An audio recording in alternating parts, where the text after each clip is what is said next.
Spence versus Crawford. I got Crawford. I think Crawford's the better boxer. I think Crawford's got more in his arsenal.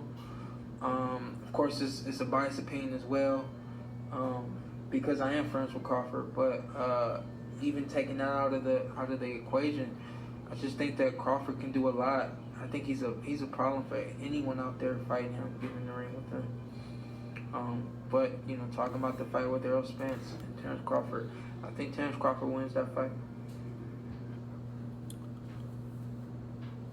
Those are the words of Shawn Porter, and he gives his take on Terence Crawford versus Errol Spence. Of course, we know Errol Spence is the unified welterweight champion of the world, with the IBF and the WBC. Of course, Terence Crawford is the pound-for-pound regarded best fighter in the world, which is the current WBO welterweight champion, right? And so we got two welterweight champions, one unified, one moving up from 140, which is Terence Crawford. And his resume and the things that he's done, it's still impressive. I do agree with Shawn Porter, but I do respect what Shawn Porter already said, that he's biased because he's friends with him. I mean, that automatically makes you biased, like Tony Bellew and Anthony Joshua, or Mickey Ward, Arturo Gatti. These guys are friends, so of course they'll be rooting or desiring their friends to win.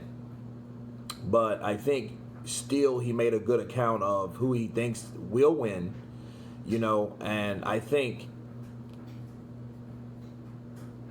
the question is, is Terence Crawford better than Errol Spence to me? That's not even really the question. The real question is, when will the fight happen? Okay, because Terence Crawford's 32 years old. He's in his prime. Errol Spence, I believe, is 30? I know they're a couple years apart. How old is Errol Spence Jr.? 30 years old. So he's 30. So he has a couple years. But that's the couple years that makes all the difference in the world. Let's say they fight 2 years from now. That'll put Errol Spence at 32 years of age. And it will put Terence Crawford at damn near 35, because he's 32 now. I think Crawford's birthday is later in the year, like mine. So if they fight later in the year, 2 years from now, he'll be 35 and Errol Spence will be 32. So that's a huge factor, because Father Time is a mother sucker. The reflexes decline after 30 anyway. And you're 32, you still have enough experience and enough agility and endurance, right? And everything lines up when you're about 32 years of age. After 33, 34, 35, things start to downcline. It's really at 30, but 32 is a good number because you know so much. Your experience is on point, But the interesting thing about these two guys possibly fighting is Errol Spence is a southpaw, a very, very tough, durable southpaw. And I think that's going to be the major question on Errol Spence, is his resistance. Can he walk through those shots with Crawford? You know what I mean? Can Crawford hurt him? And I don't really think that he can hurt him on the stance of, well, hey, can I take your punch? Will you see every punch coming that Crawford throws? Because Crawford is a type of fighter that sets up shots like he did with Benavidez, right? And it took him a while. And Jose was a big guy. He was a big welterweight. I know he had a jacked up leg. His leg, he had challenges with his leg. But, he was a tough guy. And he caught Terence Crawford with punches that I was like, oh, snap, and you think about it.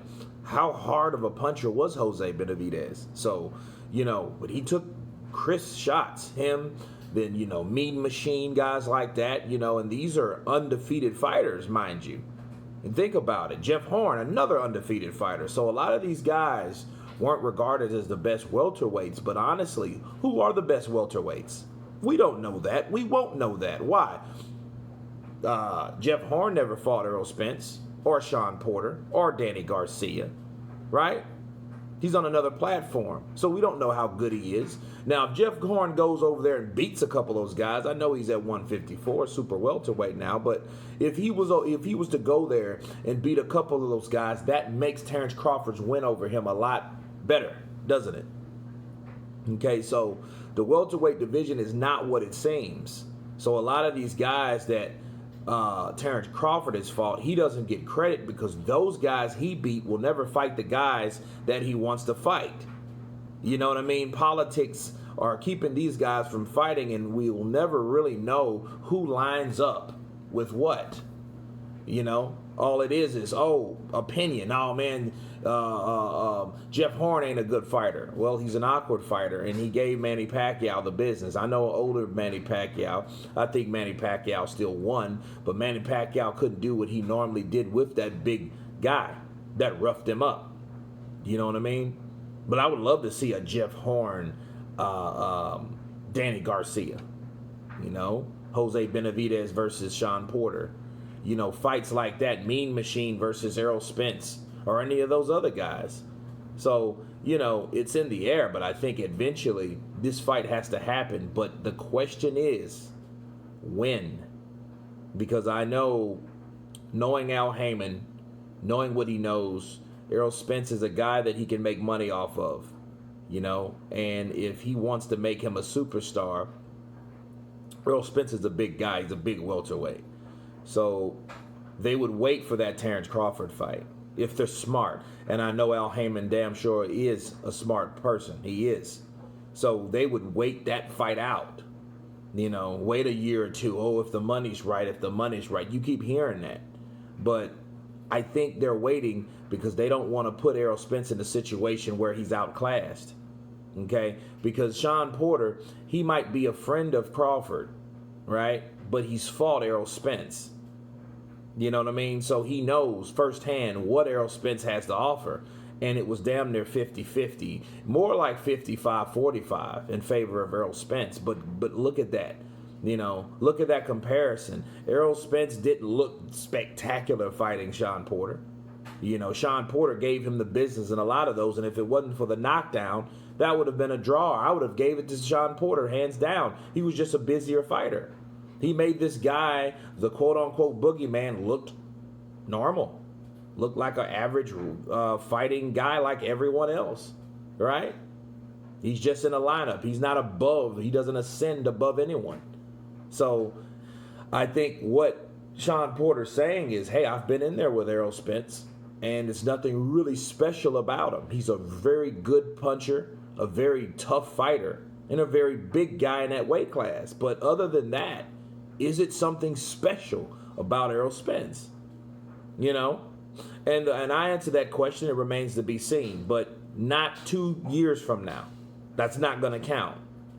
To fight a 35-year-old, damn near 35-year-old Crawford and beat him. Oh, see, I was better than Crawford. Dude, you were better than Crawford how long ago? You know what I mean?